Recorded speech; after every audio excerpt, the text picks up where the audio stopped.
Hello dear student, ये question है, इसमें एरिया ब्लू रीजन निकालना है। तो जाहिर सी बात ये क्वेश्चन 6-7 स्टैंडर्ड का ही हुआ। अब हम इसको एरिया कैसे निकालेंगे सबसे पहले ये समझना होगा।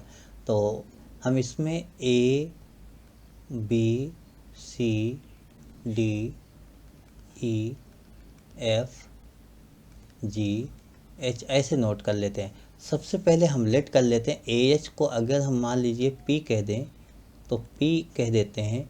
यहाँ पर ए बी को Q, दिस को R, दिस को S ऐसे नोट कर लेते हैं। तो इस तरीके से आपने नोट कर लिया। देखिए ये P होगा, AP आपके पास P होगा तो यहाँ भी तो P हो जाएगा, यहाँ भी P हो जाएगा और ये भी P हो जाएगा। अब हमें क्या निकालना था? एरिया ब्लू रीजन, जो blue region R into p होगा, यानी R into p equal to question mark. आपके पास ये होगा। पहला पार्ट हमें दिस की एरिया गिवन है 30 गिवन है और ये एरिया P इंटू क्यू होता है। तो आप ये नोट करो कि p q equal to 30 given है। ये फर्स्ट इक्वेशन हो गया। लास्ट हम देखते हैं कि 42 गिवन है तो दिस में P इंटू एस होता है। आप ये भी नोट कर लो कि P into s equal to आपके पास 42 गिवन होता है। दिस सेकंड हो गया। एंड आप यहाँ पर क्या देखते हो कि 8 गिवन है। दिस 8 गिवन है, इसका मतलब हुआ Q plus R equal to 8 है। Q plus R equal to 8 है, ये आपके पास थर्ड हो गया।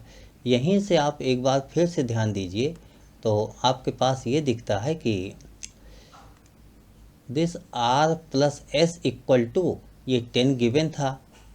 आप नोट कर लीजिए इसको, R प्लस S यानी S plus R equal to 10, ये फोर्थ इक्वेशन हो गया। आपको यही सभी इक्वेशन सॉल्व करने हैं, ये सभी इक्वेशन आपको सॉल्व करने हैं। तो हम लोग इसको सॉल्व करेंगे तभी हमारे पास आंसर आएगा। अब हम सॉल्व कर लेते हैं, ठीक है। तो इसको जब सॉल्व करना होता कैसे सॉल्व करोगे? देखिए इक्वेशन सेकंड को फर्स्ट से डिवाइड कर दो। Equation second divide by equation first. जैसे ही आप डिवाइड करोगे p s upon p q equal to 42 upon 30।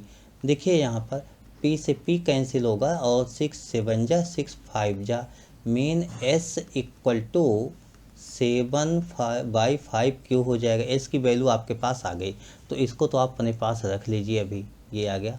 और उसके बाद यहाँ पर हम क्या देखते हैं, थर्ड और फोर्थ से। अगर मैं 4 से थर्ड को माइनस कर दिया, इक्वेशन 4 माइनस इक्वेशन थर्ड, ऐसा आप लिखो। यानी S plus R equal to 10 and Q plus R equal to 8। Minus करते ये माइनस हो जाएगा तो R कैंसिल होगा। S minus q equal to 2 आपके पास आ गया।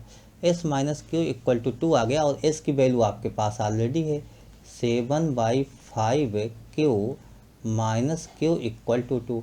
अब इसको जब एलसीएम लेके आप सॉल्व करोगे तो होगा 7Q minus 5Q upon 5 equal to 2। तो 7 माइनस 5 2Q इक्वल टू 2, 5 जा 10।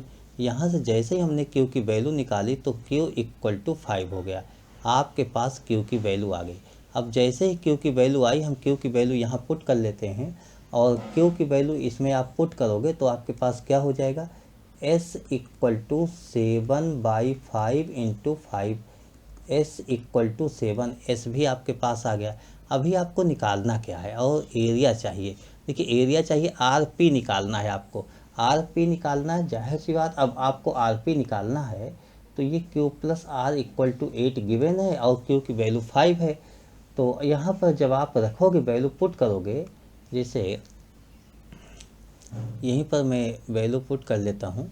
देखिए Q plus R equal to 8 है और Q की वैल्यू 5 आ गई है। 5 प्लस R इक्वल टू 8।